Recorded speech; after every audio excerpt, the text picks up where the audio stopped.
Hey, everybody, it's Eddie from Tokyo. This is your cryptocurrency update from Japan, and this video is definitely for XRP holders.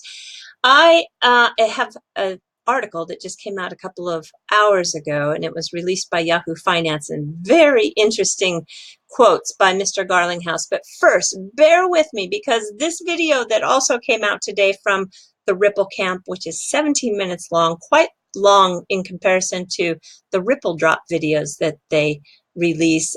This is important, especially if you are paying attention to price and you have that frog in a well syndrome.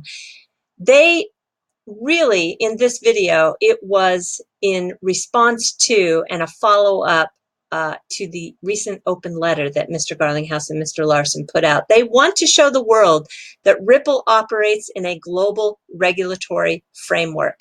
So Monica Long introduces Michelle Bond. She's the global head of government relations. She is going to be busy. Her plate is full. It's exciting times, she says. But yeah, she has got a lot of work to do. She was previously with a law firm and then with the Senate Banking Committee. She's now back in the private sector with Ripple. And she just reiterated on numerous occasions in this video that they are really working with the bodies to be like FinCEN, and they are also working with 50 different governments. So a case-by-case basis, even though these are exciting times, it takes a lot of work because we don't have clarity in a lot of countries. Now, there are some countries that are leading the way. Those are Singapore, Thailand, Switzerland, and Abu Dhabi, she cites. And there is recently very much a sense of urgency for regulation. There's an upward trend to adopt clearer framework for the digital assets. No doubt that is very much due to the recent white paper by Facebook and their Libra project. When Monica Long asked her how does she see in 2 to 4 years this whole thing shake out, she says that regulators are receptive right now on the whole, and they're doing really well with Ripple. So I don't doubt that when we are able to see that clarity, we will see what I think is like 280 some customers that Ripple has now. And how do I come up with that figure? Well, on January 8th, we learned that Ripple has 200 customers and that they are signing up on average about 3 per week. So that brings us up to about 280 now. Now, only 20 are using XRP, which is the XRapid solution. Within that mix, however, there's MoneyGram, and MoneyGram is remitting to 200 countries. They just started ramping up on August 3rd in that Mexican corridor. We're probably not going to see any impact in Q3. Alex Holmes, the CEO of MoneyGram, says the impact will probably come in Q4. I do have, though, an updated volume report for the Mexican XRP corridor, and it looks really beautiful. The volume, though, still is a very small percentage. And if you're following Galgatron on Twitter, yes, Galgatron will tell you that the amount of volume going through right now is just, pretty pittance, as he said. But it's going in the right direction, and we are not even 1 year into XRapid being live. So I know it seems like it's taking forever, but once all these payment rails are laid, which is really moving ahead at a clip that I think has been faster than ever, and that regulatory clarity does get put into place, there could be very much a switch that gets turned on for a lot of countries who are just really chomping at the bit to use this for their cross-border remittances. All right, now hang in there with me, because I know for some people this is just the boring part, that people don't want to pay attention to the regulation. But you need to pay attention to the regulation, because the regulation has everything to do with how fast XRP can be adopted. Here is a speech from Hester Peirce, and she gave this to the SUSS Convergence Forum in Singapore on July 30th. And now it's long. I'm still going to put a link to it in the description below. I do suggest that you at least skim it and then pay attention to the 34 footnotes with the live links at the bottom of this article. It has great insight to the hot spots around the world who are adopting regulation, like Japan, Malta, Bermuda, just to name a few. They are ahead of the curve. And when you see the countries that have moved forward with regulation, well, it's encouraging, of course, but it also is a little discouraging to see how slow the United States has been. Well, and also, if you take a look at Singapore, Singapore is one of those countries that are leading the market, and they are motivated in part by an approach taken by Singapore, which does not treat every token offering as a securities offering. So Hester thinks that she would support the creation of a non-exclusive safe harbor for the offer and sale of certain tokens. So she's using Singapore as a good role model. Now, it's interesting that Swell, the event this fall for Ripple, is being held in Singapore. I really, really think that is not happen chance. I think there is something big to be announced with Singapore. And the other company that, or the other country that's doing really well is Abu Dhabi. They just in May issued an updated and great expanded guidance for crypto asset framework. The tokens provided in the money service now can apply for a special license. And when we go to the Ripple Insights page, you'll see that Thailand, who she named as being really proactive, they went from being restricted. That's one of my cats. I'm sorry, that's Miko. She's having fun with her scratcher. That Thailand went from restriction to regulation in just 3 months. That is lightning fast. So, wow, I just know it's coming, everybody. I really do know it's coming, but it's one of those painful hoops we have to jump through in order for XRP to really get into a usage where there's a squeeze on that supply based on the digital asset being used in multiple places around the world, and then the market makers will feel that crunch and they will then be inclined to raise that price. Okay, I want to introduce to you Oscar William Groot. He is a senior city correspondent in London covering banking and finance. And he was formerly a senior reporter at the Business Insider and worked for the London Evening Standard and the UK independent newspapers before that. So his investigation into scams in cryptocurrency markets was shortlisted for the prestigious Gerald Loeb Award in 2018 in the best reporting category. Now, I'm always paying attention to who is writing these articles. And I found today he wrote 3 different articles about Ripple, and I have him on my watch list now because I like his writing, and I really like the way he's covering the company.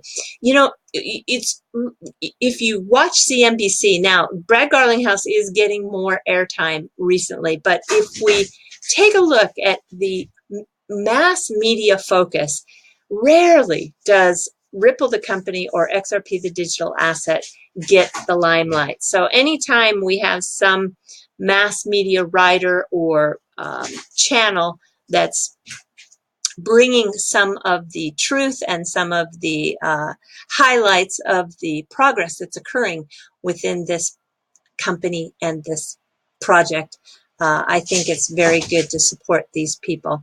All right, so the first article is really good. So this actually was borrowed from, I'm sorry, I've got just crazy cat. You know, it's nighttime here and those cats just, you know, they wake up from their daytime slumber and they're just crazy. Miko is, I don't know what she's doing. She's making a lot of noise. I'm so sorry. Cointelegraph borrowed from the article that he wrote today, and the headline they chose was Ripple CEO MoneyGram using XRP, a bigger deal than Facebook's Libra. So if I take you down to the actual quote, he says, this is a big deal. And if I were betting now, a year from now, the MoneyGram deal will have a more consequential impact on the crypto markets than the Libra white paper. So with the X rapid volumes up 170% between Q1 and Q2 of 2019, this was even ahead, and this is a very important part, because when I tweeted this out, some people didn't understand. This is ahead of the MoneyGram development. The CEO, Mr. Garlinghouse, forecasted XRapid would hit over 1 billion in volume by 2020. So that was before the MoneyGram deal. And I just can't wait to see what kind of volume we have with MoneyGram. And then also, when I tweeted this out, I tweeted the article out, and I get so many responses like this. So this is all good news, but meaningless if the price keeps falling down. Well, I'm going to say it without trying to be tough on anybody, I'm sensitive to everybody's feeling, because I have the same feeling that everyone else has. I really do. But when we see that these payment rails that are being laid, and the regulation is coming, and the liquidity is significantly improving, and the supply is going to be squeezed, putting that demand on the market makers. Yeah, should you not be able to wait? I tweeted, then there are more than 2,000 other choices in this space. And dozo, as we say in Japan, which means go ahead. And I don't mean it in a rude way at all. I just think that for some people, the wait is not possible or bearable for some people who are in XRP. I just think it's not for everybody. So should you be able to hang in there and watch this space mature and watch it develop and enjoy the process, because I find it actually very enjoyable. I went through the process of the internet developing, and I saw all of the changes that occurred up close and personal, and I thought it was fascinating. And I'm feeling the same fascination, if not more, in this space, truly, honestly. So I have frustration on days I wake up and I see it's in the red, or it's significantly lower than some of the other projects that are in the same top 20. But, you know, when I really am paying attention to all of the news and progress and facts, not hype, but real progress that's occurring, I'm very encouraged. And so I'm hanging in there. But I totally understand that it's not for everybody. All right. And then another article that came out based on the Yahoo Finance article: Ripple looks to invest in multiple companies after MoneyGram. So they are looking to sign multiple investment and acquisition deals after its 30 million investment in money transfer giant MoneyGram. And here's the quote from Mr. Garlinghouse: we're in a very strong position. Our business is growing strongly. We have a strong balance sheet, and I intend to press our advantage. And that's what he told Yahoo Finance UK today. It's just, yeah, I think it's great. And he also went on to say that the details about potential investments, as deals are, always very, very hard to predict. Yeah, deals are not easy and they don't go fast. So again, I'm sure that they are more than sniffing around. I'm sure they're in discussions with a lot of different potential acquisitions or partners. But you know, this kind of business on this scale takes time, and it takes timing, and it takes strategy, and it takes money, which is this is another good point.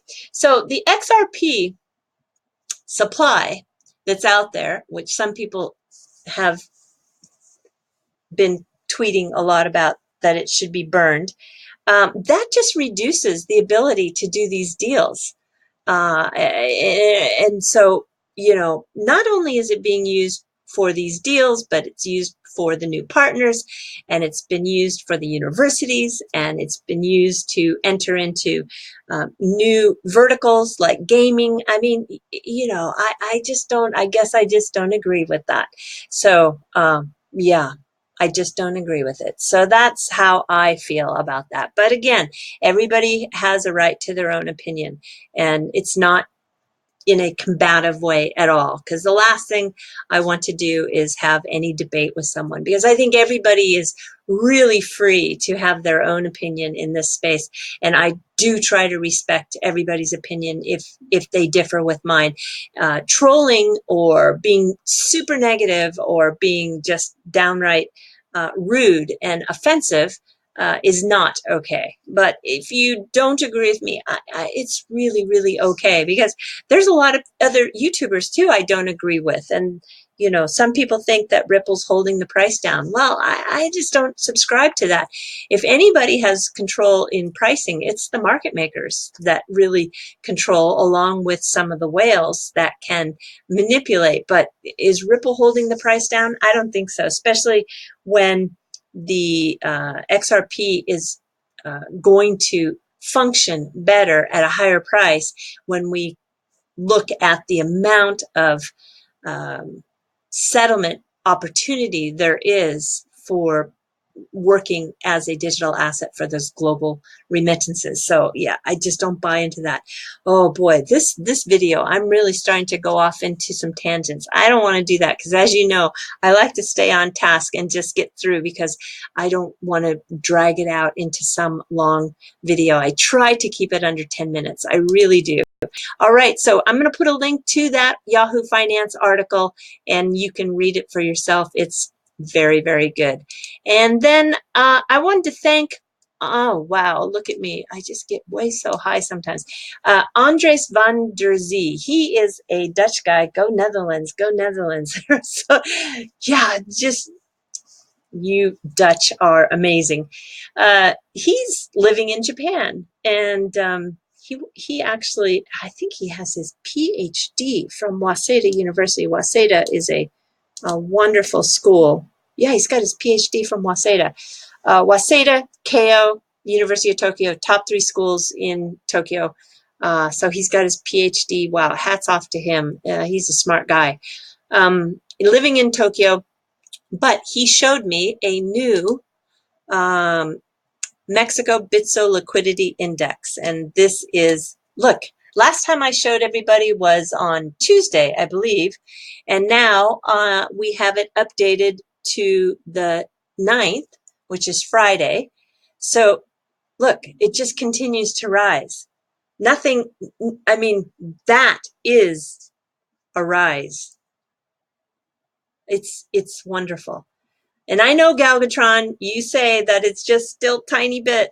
Yeah, I hear you. In relation to the total supply, I totally hear you, but I also see where this is going. Okay. And I just wanted to show you this graph that the remittances from the United States to Mexico is 28 billion. It's a nice size market. Very handsome. And also cinnamon. So we learned that there is a, we learned what on February, I don't know the exact date, sometime in February 2019, we learned that Ripple's Coil, which is, you know, the place that monetizes content creators. I'm on that. I just love it. I haven't been uploading as much as I should, not because I don't want to. It's a matter of time. I mean, I am already just pushing it so thin in terms of burning the candle at both ends to do these videos and then do all my other things in my life. I just can't find the time, but I'm confident I will find the time soon to get more content up on Coil. But this is going to be a streaming platform, and it's built, well, Coil, you know, was built in part by Stephen Thomas. He's the ex-CTO of Ripple. And this platform, Cinnamon, is going to be a video streaming platform for content providers to be monetized with XRP. I love it. I just love it, and I'm excited for it. And if you go to the, this is from their tweet that I'm trying to rush because I feel so bad that I'm taking everybody's time. Early access is here. So they tweeted this out that they're currently testing their platform exclusively with content creators. So if you know any that would like to join the fun, let us know. And so they're going to do some beta testing. And also, if you go to their website, you can put in your email and they'll keep you posted so you don't miss the launch. All right, so that looks really, really good. And a little bit of SBI news with their SBI security site. They won the highest award. It's the highest rating in Japan in 2 categories for their website. That is customer service and also their online web portal service. So that's a good thing because Mr. Kitao it really is a customer-centric kind of guy.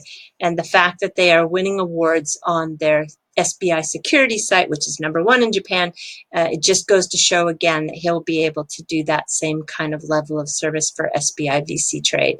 All right, everybody, is that it? Yeah, that's it. We're jumping to the fluff. So this is a picture that went viral this week. This is taken in Nagoya, and it was uploaded by a sumo wrestler named Yoshiaki Nakahara, and his sumo name is Shoketsu. So yeah, I don't know if you know, but you have your name given at birth, and when you become a professional sumo wrestler, you actually have a name that is given to you, I think, by your oyakata. Oyakata is your stable master. Or maybe it's a combination of what, working with your oyakata. Anyway, he's one of the special sumo wrestlers because he's one of the few that has made it to the age of 42 and he's still wrestling. Yeah, he wrestled this year. He hit his 1,000th sumo bout this year, which is a huge achievement. Anyway, this picture you see with all of his sumo buddies in the sunflower field was retweeted 83,000 times since the 6th. It's crazy, huh? Yeah, let me show you a picture of yeah, so here is Shoketsu-san, and he is really he's a likable guy, really likable, and his age is 42. He's 160 kilograms. He's a big guy, and it's just amazing. Usually at this age, they retire because of injury, so that's one of the biggest enemies for a sumo wrestler is injury. And this is his oyakata.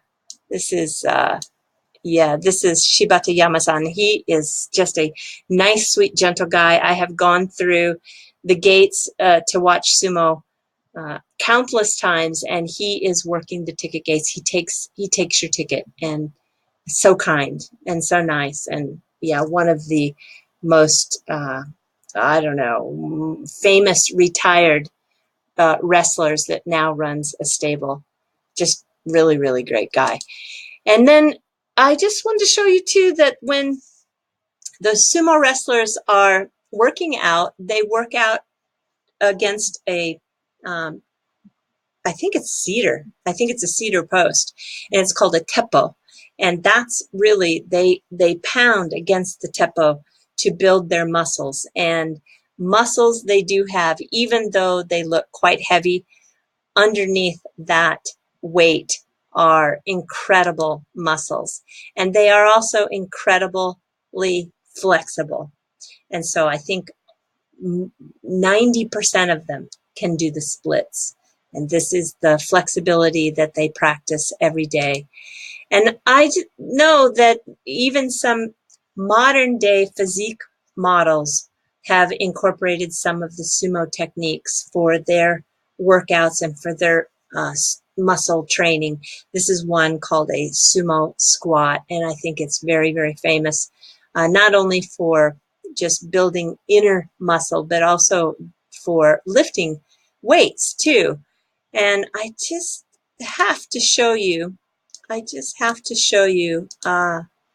Chino Fuji, because he has one of the most beautiful bodies in sumo ever. He has since passed away, but he was a grand champion, Yokozuna, and he was, you can see, they're not all weight. He had one of the most beautiful bodies in terms of muscle. And yeah, just, you know, for sumo wrestler. And not only was it a great body, but he also was a #1 in the game. He was a grand champion, but he's well known for his fantastic muscles. I really miss him a lot. He was special. And I found a video that I think a lot of you who are maybe curious about sumo, it's a video about life after sumo. And yeah, sometimes transitioning from sumo back into mainstream is not so easy. And this is a really great story about one such wrestler who went from competing to then going into regular civilian life. So there's 400 to 500 sumo wrestlers that join every year. I think there's 800 registered wrestlers in all. So there's quite a lot, but only a few make those ranks that get paid. So it's a, you know, it's a big dream for many, but only a few actually make it. All right, everybody, do take care. Sayonara for now. Bye-bye.